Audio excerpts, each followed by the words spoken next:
Hello friends, welcome to Banu's kitchen recipes. இன்றைக்கி நம்ம Christmas special recipe cookies செய்கிறத பார்க்க போகிறோம். வீட்டில் இருக்கிற 3 பொருளை வச்சு ஈஸியாக இந்த குக்கீஸ் பண்ணிடலாம். டேஸ்டியான கிறிஸ்பியான குக்கீஸ் செய்ய ஆரம்பிக்கலாம் வாங்க. சர்க்கரை 1/2 கப் எடுத்துக்கோங்க. மிக்சியில் ஆட் பண்ணி ஃபைன் பவுடரை அரைச்சிக்கோங்க. எல்லா பொருட்களையும் ஒரே கப்பில் மெஷர் பண்ணிக்கோங்க. சர்க்கரை அரைச்சாச்சு, இது எப்படியே இருக்கட்டும். ஒரு பவுலில் 1/2 கப் நெய் ஆட் பண்ணிக்கோங்க. நெய் இல்லை பட்டர் எது வேணால் ஆட் பண்ணிக்கலாம். இப்போ நான் நெய் ஆட் பண்ணியிருக்கிறேன். நெய்யை ஒரு நிமிஷம் நல்லா பீட் பண்ணிக்கோங்க.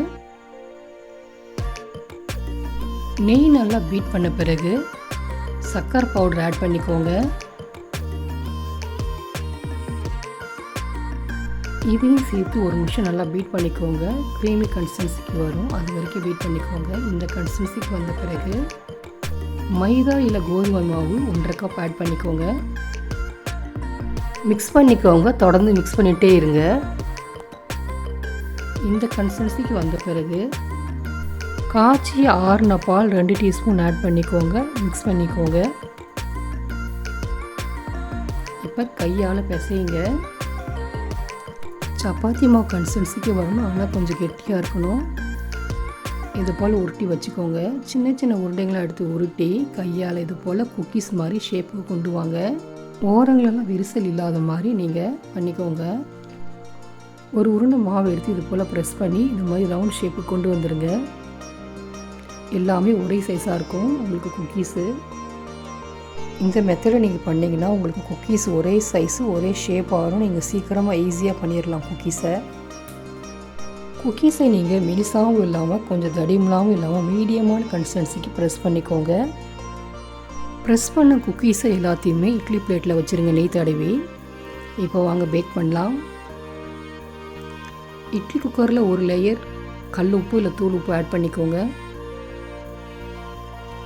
5 நிமிஷம் மூடி ப்ரீ ஹீட் பண்ணுங்கள்.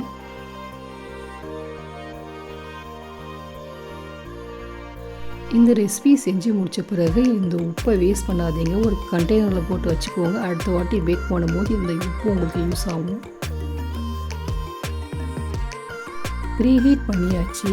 இட்லி பாத்திரத்தில் நீங்கள் அடித்தட்டு மட்டும் வைக்காதீங்க, மற்ற பிளேட்லாம் எடுத்து வைங்க குக்கீஸ் பண்ணுறதுக்கு. எல்லா பிளேட்டை வச்சு மூடிடுங்க. 20 to 25 நிமிஷம் நீங்கள் பேக் பண்ணணும். ஸ்டவ்வை மீடியம் ஃப்ளேம்லேயே வைங்க. 20 நிமிஷத்துக்கு பிறகு திறந்து பாருங்கள், நல்லா பேக் ஆகிடுச்சு. இட்லி பிளேட்டை வெளியே வச்சுருங்க.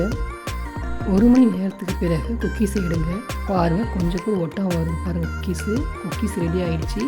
மீதி இருந்த மாவை நான் சின்ன சின்ன குக்கீஸாக பேனில் வச்சு நம்ம இட்லி குக்கரில் பண்ண மாதிரியே பண்ணியிருக்கிறேன். பாருங்கள் எவ்வளோ கிறிஸ்பியாக இருக்குன்னு. Christmas special recipe cookies ready ஆகிடுச்சு. இந்த குக்கீஸை நீங்கள் சாக்லேட் சிப்ஸ் போட்டு செய்யலாம், இல்லை நட்ஸை போட்டு செய்யலாம், அது உங்கள் விருப்பம்தான். ஃப்ளேவருக்கு நீங்கள் எந்த எசன்ஸ் வேணால் ஆட் பண்ணிக்கலாம் அந்த குக்கீஸ் செய்கிறதுக்கு.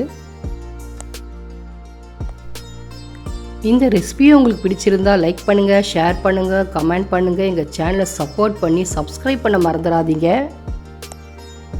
அனைவருக்கும் இனிய கிறிஸ்மஸ் திருநாள் நல்வாழ்த்துக்கள். இதே போல் அடுத்த ரெசிபியில் உங்களை அனைவரும் பார்க்கலாம் ஃப்ரெண்ட்ஸ். பாய்.